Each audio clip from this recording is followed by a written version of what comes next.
السلام علیکم سارے جہان کے مسلمان بہن بھائیوں۔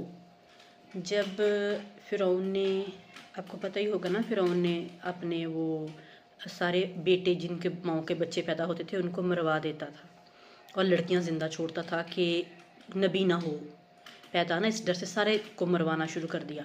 تو جب موسیٰ علیہ السلام پیدا ہوئے تو وہ پھر انہیں ڈر تھا کہ اب وہ پتہ چلے گا کہ فلاں کے گھر بیٹا پیدا ہوا تو ان کو بھی شہید کروا دے گا، مروا دے گا۔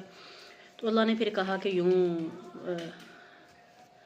لکڑی کا وہ باکس بنا کے تو اس میں ڈال کے دریا میں چھوڑ دو۔ وہ دریا آگے جس طرف تھا فرعون کا گھر وہاں آ گیا۔ تو جب وہاں آیا تو فرعون نے کہا یہ جو تیرتا لڑکا آیا ہے نا، یہی مجھے مروائے گا، اس کو میں نے مار دینا ہے۔ تب بھی کہا، لیکن وہ آسیہ کو اللہ نے محبت اتنی ڈال دی، اس نے اٹھا لیا کہ نہ فرعون کیسی باتیں کرتے ہو، چھوٹا بچہ ہم اسے اپنا بنا لیتے ہیں، باقی سب تم نے مروا ہی دیے ہیں تو ایک کو تو چھوڑ دو۔ وہاں پہ چھڑوا لیا۔ پھر اس کے بعد ہے کہ جب وہ آسیہ اس سے کھیلتی تھی، کیونکہ وہ بہت پیار کرتی تھی، وہ خوبصورتی تھی ان میں، محبت اللہ نے دل میں ڈال دی تھی، تو تب بھی ایک دفعہ فرعون نے کہا کہ انہیں مینو مروانا یہ ہوا۔ تو اس نے کہا کیسی باتیں کرتے ہو فرعون، سارے بچے تو مروائے جا رہے ہو، ایک بچہ اس کو بھی ایسے کہتے ہو۔ پھر ایک دفعہ وہ چونکہ فرعون کے گھر رہتے تھے تو فرعون کی بھی محبت تھی، فرعون اسے اپنی گود میں موسیٰ علیہ السلام کو کھلا رہا تھا، انہوں نے فرعون کی داڑھی پکڑی اور وہ چھڑوائیں اور چھوڑے نا ایک بچہ۔ فرعون نے کہا آسیہ انہیں مینو مروانا۔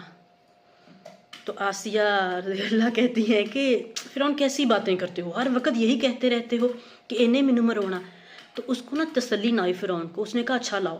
اس نے ایک لایا ہیرا یاقوت اور ایک جگہ رکھا کوئلہ، کہا اگر تو یہ بچہ ہے نا، یہ نبی نہیں ہے تو یہ کوئلے کو ہاتھ لگائے گا، اگر یہ نبی ہے نا پھر یہ یاقوت کو ہاتھ لگائے گا، ہیرے کو، ٹھیک ہے نا۔ تو وہ جب رکھا، کیونکہ موسیٰ علیہ السلام نبی تھے، تو موسیٰ علیہ السلام ہاتھ کدھر لے گئے؟ یاقوت کی طرف۔ تو جبرائیل نے جلدی سے آ کے ہاتھ کوئلے کی طرف کر دیا۔ اللہ نے بچایا نا، حقیقت چھپائی فرعون سے، کیونکہ فرعون کا دماغ تکھا تھا، ایسے سمجھا تھا، تو وہ کر دیا کوئلے کی طرف۔ تو انہوں نے کوئلہ ہاتھ میں پکڑا اور منہ میں ڈال لیا۔ جب ہاتھ میں پکڑے منہ میں ڈال لیا تو پھر زبان جل گئی، تو وہ زبان بھی اب تو وہ تھوڑی پھر زبان کا مسئلہ بھی تھا کہ صحیح بولا نہیں جاتا تھا۔ تو یہ اللہ کی حکمت ہے، تدبیر ہے، کیسے کیسے کہاں سے نکالنا ہے، کس کس کو کیسے کیسے بچانا ہے۔ تو میری اور آپ کی زندگیوں پہ بھی وہی اللہ ہے بہن بھائیوں۔ آج آ کے بات میرے اور آپ کے اوپر ختم ہونی کیوں؟ سارا کچھ تو ہمارے لیے ہے، نتیجے تو ہم نے نکالنے ہیں کہ اب ہمیں کیا کرنا ہے، ہمیں کیا کرنا ہے۔ اتنا قادر رب ہے، اتنا قادر رب ہے، ابھی بھی وہی رب ہے، نہ اس کی قدرت استعمال کر